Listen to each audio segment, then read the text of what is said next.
चालू आहे। मी महाराष्ट्रातल्या धनगर बांधवांना विनंती करतो, उद्या आपण जे बांधव रस्त्यानं असतील, आता ते आले जिथपर्यंत आले, वापस जाता येणं शक्य असेल तर वापस जा, नसेल तर मुंबईत या काही अडचण नाही।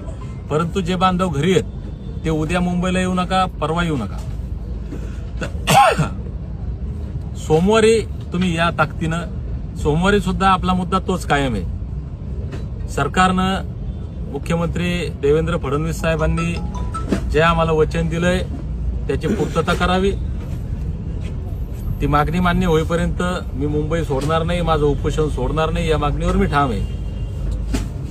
मी माझ्या ठिकाणावर ठाम आहे, पक्का आहे। आता जबाबदारी तुमची धनगर बांधवांनो।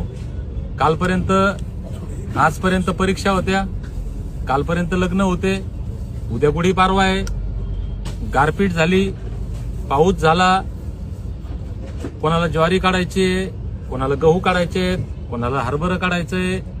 तुमच्या अडचणी आम्ही सगळ्या समजून घेतल्या। आम्ही आतापर्यंत तक्रार नाही केली, कारण हे खरं आहे, तुमच्या अडचणी आहेत। तुम्ही मुंबईला यायला तयार आहे, मला माहिती आहे। तुमच्या भरोशावरच आपण हे एवढं मोठं आंदोलन इथं पुकारलं होतं। ही लढाई माझ्या हिमतीवर नाही केली, ही लढाई भगवानराव माथलेच्या भरोशावर, चराटे साहेब असतील, विजूभाऊ तमनरे, आमचे मोहन नाना देवकाते, पातोंड साहेब, सातपुते मामा, संतोष भाऊ कोल्हे, आमचे पुजारी साहेब, सगळे जेवढे मंडळी आहे, मी एक नावं घेतले प्रातिनिधिक स्वरूपात। या एकाच्याही भरोशावर ही लढाई सुरू नाही केली आपण, ही लढाई तुमच्या भरोशावर सुरू केली।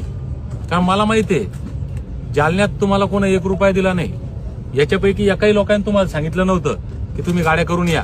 तुम्ही तुमच्या मनानं आले होते, तुम्ही ठरवलं होतं, तुम्ही दीपक बोराडेवर विश्वास ठेवला होता।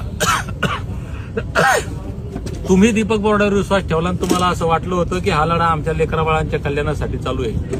म्हणून आता तुम्हालाच विनंती आहे माझी, या लोकांना नाही। हे तर बिचारे हे पहिल्या दिवशीपासून माझ्यासोबत आहेत। आता याच्यात प्रत्येकाची ओळख करून दिली तर वेळ जाईल।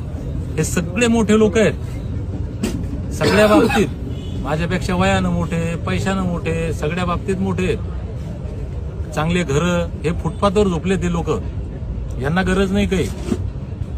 वेळ तुमची भावांनो, आतापर्यंत तुम्ही नाही आले हरकत नाही, अजून 4 दिवस येऊ नका। पण हात जोडून कळकळीची विनंती आहे, सोमवारी कुणीही घरी राहू नका। मी आता इथून जाणार आहे, मी माझ्या निर्णयावर ठाम आहे। एक गोष्ट आहे की आता चराटे साहेब बोलले, सगळ्यांचीच विनंती होती, चराटे साहेबांनी विशेष विनंती केली की भाऊ तुम्हाला तब्येतीची काळजी घ्यावी लागेल।